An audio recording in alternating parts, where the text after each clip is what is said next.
Hello and welcome to this edition of Wineskins. I'm your host, Father Jim Korda. Wineskins features reflections on the lives of the saints and the sacred scriptures, along with thoughts on a variety of topics and issues from a Catholic perspective.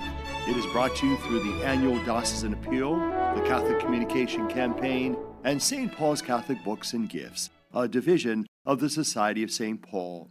On our show today, we will enjoy an interview that I have with Sister Mary McCormick. We'll also look at the life and times of St. Maria Goretti, and we will hear a reflection on the readings for this feast of Saints Peter and Paul. That and more coming up on Wineskins.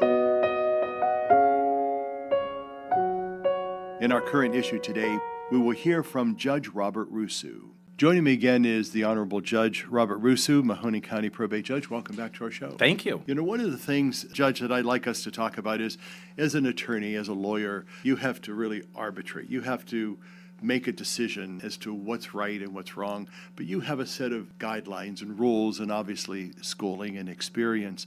How do those come into play, and why are those rules so important? Well, the rules are the rules of the game. So everybody plays by the same rules of the game. That's the great thing about the judicial system. It's a level playing field. But then also we have judicial canons as a judge, and then also ethical considerations as a lawyer that we're bound by. And that is so crucially important because you will find yourself, every lawyer will find themselves in some predicament that is going to test your ethics, and you have to keep true to yourself. I've run into it many times, and especially even when you're dealing with clients, you want to advocate for them, but you have to tell them, listen, I can't advocate for something that is clearly not ethical or not right, and I won't do it. I have found when you deal with those individuals that want you to step over those ethical lines, once you tell them that, no, I will not do that,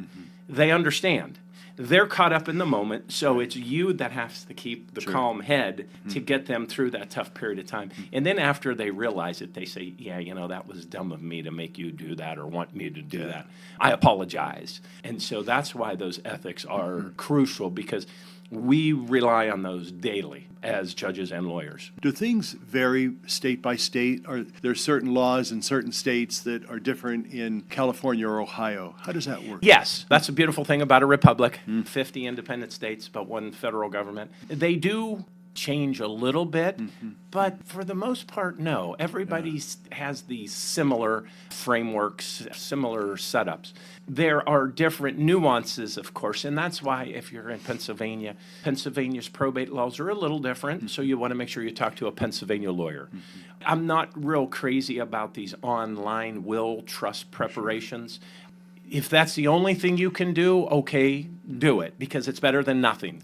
But I would prefer you make a relationship with a lawyer locally. They know the local courts, they know the local rules, they know the local procedures. They can help you. And then if you have a problem, you can go down to their office, knock on their door, and say, I need to talk to you. You can't do that with somebody online. But getting to know somebody local, establishing a relationship, just like you have with your pastor or your priest, is so crucially important because they can guide you. And I always thought of myself as that when I was in my law practice. I counsel people. I'm not just a lawyer, I'm a counselor. So I could help them when they had an issue that was unrelated to the probate field. I knew somebody, or I had a contact, and I could get them with somebody that could help them. You know, being an advocate, especially nowadays, is I think really important. And as we look at our professions, like you as an attorney or a judge and me as a priest, you know, sometimes our professions come into question. In this day and age, you know, people say, oh, you can't trust this person or that. What in your profession have you been able to show people, to tell people that they can trust you? That's a hard-hitting question because we're constantly being bombarded. And what you have to do is you have to maintain yourself. You have to be true to yourself. I try to be open with people. I treat everybody the exact way that I want to be treated. Sometimes people say I'm a little too informal in court, but because most people aren't familiar with being in court, Right. it's scary to them. So I try to make them feel at home. I try to look at my court as the kitchen table. And I tell people that we're going to sit around the kitchen table and we're going to talk about some uncomfortable things, but we're going to have everybody be respectful to each other. And once I show them that, hey, he's kind of a normal guy, he's not pompous, he's not arrogant. And so if I can impress that on people and let them have their say when they're being inappropriate, I tell them they're being inappropriate and kind of keep the control of the room. But for the most part, I think that's how I get through people. They just see your genuineness. If you're genuine, they see it. Just real quick about how important community is, not only in the work that you do, but in the life of our community as a whole. Well, that's why I came back to this community. I wanted to raise my family here, which I did, 4 children, 3 grandchildren. I have not found another community that takes care of itself and takes care of its members like we do in the Mahoning Valley. We have our relationships. You said you grew up on the east side, so you were East High School. I grew up in Canfield. We connect with our communities, our little pockets, but I think for the most part, we get along. We share different cultures and experiences and food, and that's what I think makes this community great, and I want to keep fostering that. We keep beating ourselves up that this is, depressed area. No, I think it's a vibrant area. I think it's a growing area. And I think we need to keep pushing this out into the press that we're a good place to live. Absolutely. And to look at the possibilities, and that's what we're all about. Absolutely. Judge Robert Rusu, probate judge for Mahoning County, thank you so much for spending some time with us and for giving us a little more information on how important probate is. And thank you for your time and your talent. Thank you very much. For Wineskins, I'm Father Jim Korda. To tell us more about the life and times of St. Peter and Paul is Martha Coulter. She is from St. Jude Church in Columbiana. This young girl was scarcely 12 years old when she died in defense of her chastity in Italy on July 6, 1902. She was canonized by Pope Pius XII in 1950, and it's the first time in history that the mother of the saint was present at the canonization. Maria Teresa Goretti was born of a poor family and was uneducated, but she manifested a maternal spirit in caring for her 4 little brothers and neighbors' children while the adults were working in the fields. Her father died when she was 10 years old, and one of the men who worked with her father had made several attempts to seduce Maria. Her refusal so angered him that he threatened to kill her, which he eventually did, stabbing her 14 times. Maria died in the hospital in her hometown of Nettuno after forgiving her assassin. In 1910, during his 8th year in prison, Alexander, her assassin, converted after a dream in which the young martyr presented him with a bouquet of flowers. He was released from prison in 1928, and after asking pardon of Maria's mother, he received communion with her at the Christmas Mass. Alexander was also present for the canonization of Maria Goretti in 1950. He spent his last years as a Franciscan with the Capuchins and died in 1970. In the opening prayer of the Mass, we invoke God as the source of innocence and lover of chastity, who gave Saint Maria Goretti the crown of martyrdom. Maria is a gift for the Church in our time, and she gives witness to a great truth. It is possible to reach a high degree of sanctity, even in what St. Ignatius of Loyola called the first degree of humility, namely, to prefer death rather than to commit a mortal sin. When Maria stated, "Alexander wanted me to do something evil and I did not want to," she was verifying her previous decision never to yield to his advances, although she had told her mother, "He will kill me."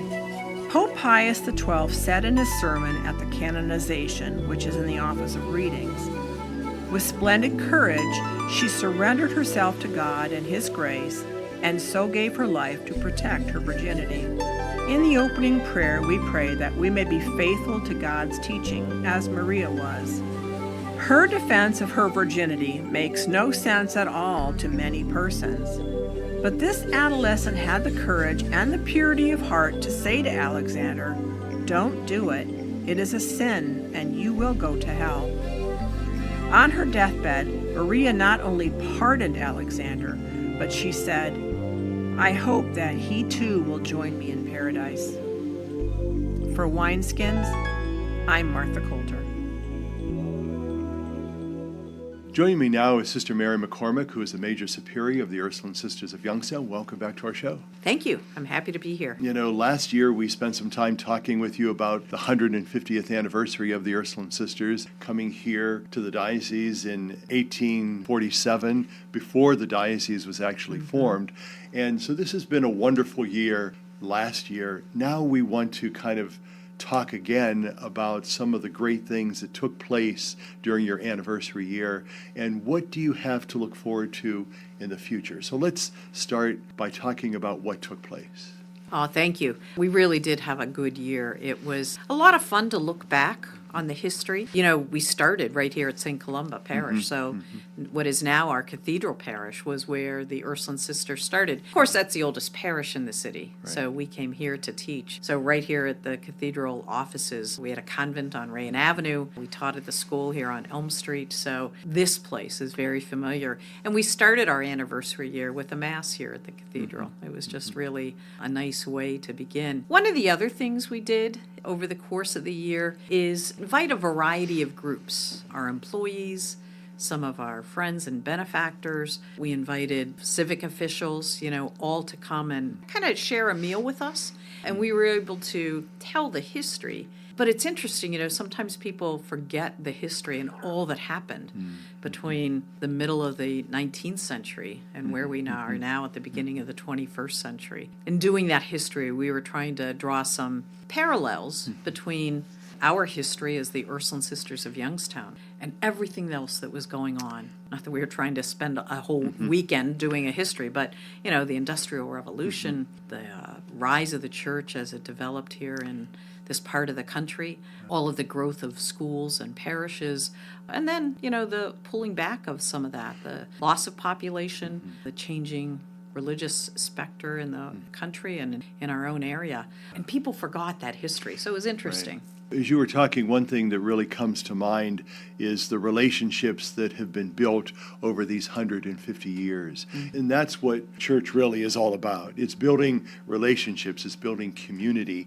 What are some of those significant relationships that the Ursuline Sisters have enjoyed over these 150 years? You know, it's a great question, especially because I think one of the characteristics of Ursuline Sisters in general around the world, but I think particularly true of us too, is that not only kind of establishing relationships, but maintaining them. Right. You know, so our sisters for a long time would be in the elementary schools, also at Ursuline and Cardinal Mooney High School, and you would get to know generations of families. And you not only got to know the kids, you got to know their parents, and in some places, you know, not only their parents, but their grandparents. And those relationships stayed with us. Now we find that all of us have our former students who now are doctors, lawyers, Indian chiefs, all the rest. And so everywhere we go, you have some kind of a connection. I think that's true of Youngstown. You know, lots of Youngstown families have been here for 4 generations. And so it doesn't take long in any conversation before you make a connection. And when you say to somebody, you know, you're an Ursuline sister, even if they don't know you, they know somebody. That's been a really important part of our history, something that we rejoice in and something that we look forward to continuing. Let's kind of go ahead of ourselves and look to the future. And I think that's really important for us to do as a church and as a community. We live in the present, but we also have to have a foot moving us forward. As your community moves forward, what do you see happen? Yeah, that's a great question too, because we've spent a lot of time in the last 10, 15 years thinking about the future and planning for the future. Now, we know we can't control it, but we want to kind of put into place whatever we can to think about how that future might look. One of the things we know for sure is that we're not going to be ever as big as we used to be. Probably at the largest, we were maybe 200 sisters. And that was in the 1960s when every convent and every seminary was overflowing with students.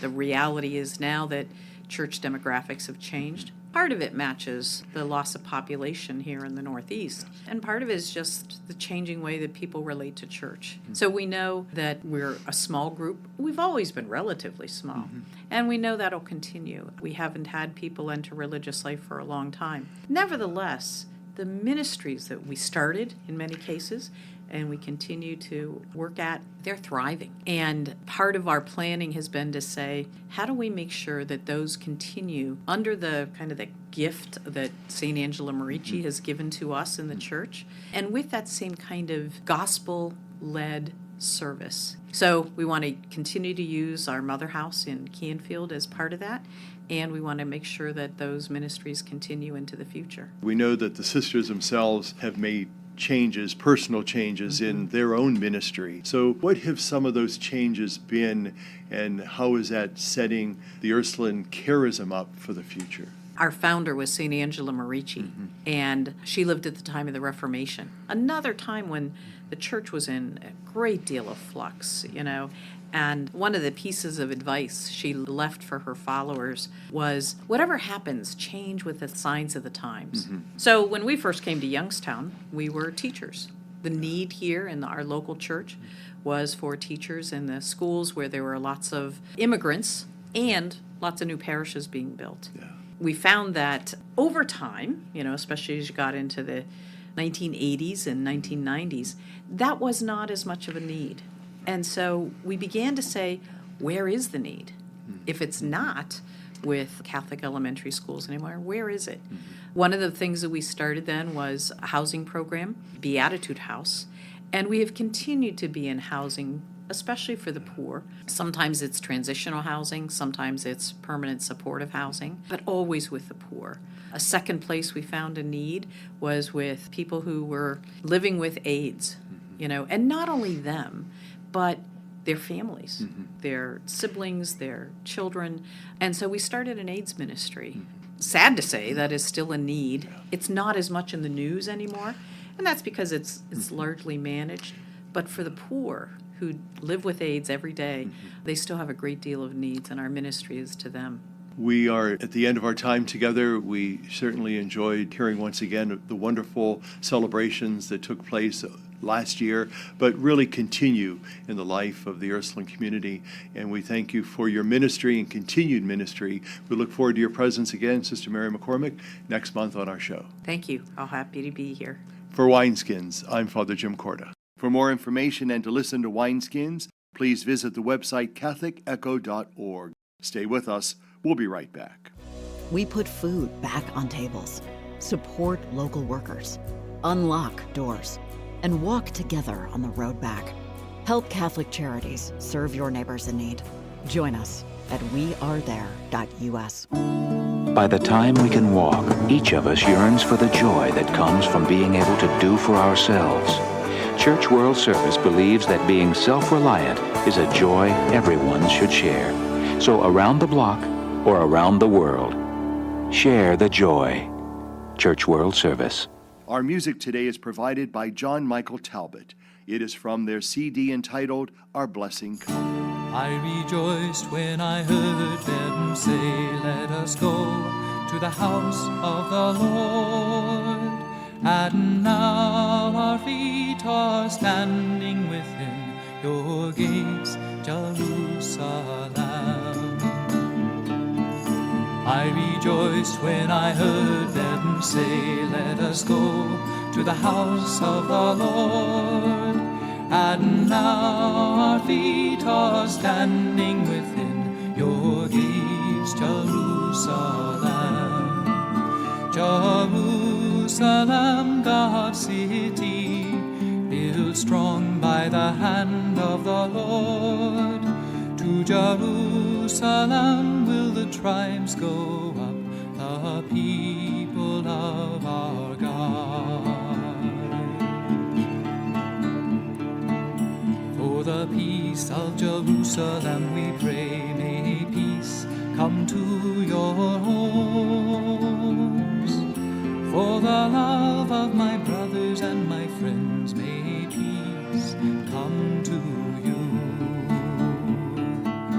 For the love of the house of the Lord I will pray. and may the throne of justice be bestowed in you.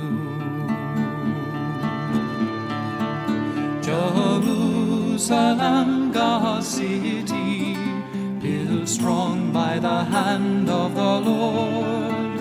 To Jerusalem will the tribes go up, the people of our God.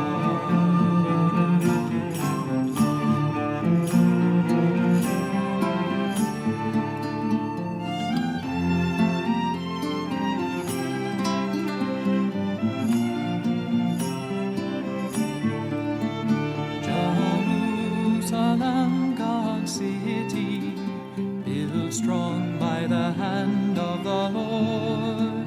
To Jerusalem will the tribes go up, the people of our God. I rejoiced when I heard them say, let us go to the house of the Lord. And now our feet are standing within your gates, Jerusalem. I rejoiced when I heard them say, let us go to the house of the Lord. And now our feet are standing within your gates, Jerusalem. And now our feet are standing within your gates, Jerusalem. On this feast of Saints Peter and Paul, we will hear more about the sacred scriptures by Sister Mary McCormick. She is the Major Superior of the Ursuline Sisters of Youngstown. If it weren't for the church, humanity would know nothing of Jesus. Jesus himself left no writings, no blueprints, no directives for the church. What Jesus left was a community, a band of disciples who followed him, who participated in his mission, who remembered what he taught, what he did, and how he was faithful to the Father. This band of disciples had its origin at the beginning of the public ministry of Jesus. And if it weren't for these disciples, if it weren't for the church, humanity would know nothing of Jesus. Today, the church celebrates the solemnity of St. Peter and St. Paul. It is no understatement to say that these two apostles were the architects of the church. I find it interesting that the church puts these two saints together.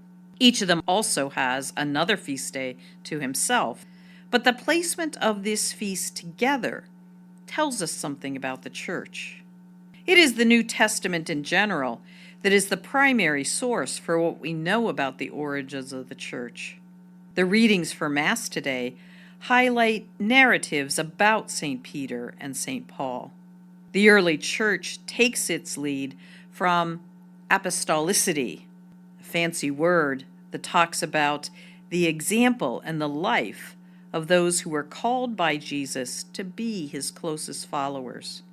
And even though St. Paul did not follow Jesus during Jesus' lifetime, Paul was called by Jesus to be converted to Christianity, and Paul had an encounter with the risen Lord on the road to Damascus. The discipleship of Peter and Paul give witness to the establishment of the church because of their encounters with Christ and their commitment to him. Peter and Paul ensure a Christological foundation of the church. Because of their experience of receiving the Spirit, there is also a Spirit-led foundation to the church. The readings for Mass today provide insight about the development of the church. The first reading describes an account of Peter's imprisonment because of his persistence in preaching the gospel. But St. Paul also endured imprisonment at different points in his life. The second reading provides a conclusion to Paul's faithful ministry. He describes his long work and his fidelity to that work when he writes, "I have finished the race. I have kept the faith." The gospel for today is Matthew's account of the conversation between Jesus and Peter, in which Jesus says, "You are Peter, and upon this rock I will build my church." Matthew is the only gospel who tells this story. There have been times in history when thinkers put Peter and Paul at odds with one another, as developing different parts of the church. Those distinctions have been used sometimes to caricature the differences between Catholics and Protestants. For example, one might say that Catholics focus on St. Peter and Protestants focus on St. Paul. Peter, as the first pope who helped establish the institution of the church and its sacraments, while St. Paul had a focus on the Word of God. However, the celebration of this feast for both Peter and Paul on this one day tells a different story. Within the church, there is a unity within diversity. The choice is not a distinction between institution or word. Rather, it is both institution and word. The church is not a choice between word or sacrament. It is both word and sacrament. In imitation of both St. Peter and St. Paul, we are called to be faithful for the long haul. If we can do this, we can say with St. Paul, "I have finished the race. I have kept the faith." For Wineskins, this is Sister Mary McCormick. It is my observation that the people who worry most about the meaning of life are those who just stand around and look at it. The doers of this world are, for the most part, optimistic. Problems to them look like opportunities, and they can find hope in the midst of the most hopeless situations. Wineskins is made possible through the annual Diocesan Appeal, the Catholic Communication Campaign, and St. Paul's Catholic Books and Gifts. Our program is produced by the Roman Catholic Diocese of Youngstown. I'm Father Jim Korda, thanking you for being with us today. Have a blessed and safe holiday week. What have you done for your marriage today? I gave my wife a hug this morning. I told her I love her. I did her hair this morning. I think it looks pretty good. I cooked my husband's favorite breakfast. I bought her an orchid. What have I done for my marriage today? I sent my husband a love email. I read the newspaper to my wife, and it cracked her up. But she's still laughing. What have you done for your marriage today? Make a change for the better. Need help? Go to foryourmarriage.org, a message from the Catholic Church. They say America is the land of opportunity, but for some, life isn't so easy. Right now in America, 1 in 6 children lives below the poverty line. That's nearly 13 million children of all races, all across our country. Where do you draw the line and get involved? You can make a difference in more ways than you think. Go to povertyusa.org today, because 1 in 6 children in poverty is one too many. A message from the Catholic Campaign for Human Development.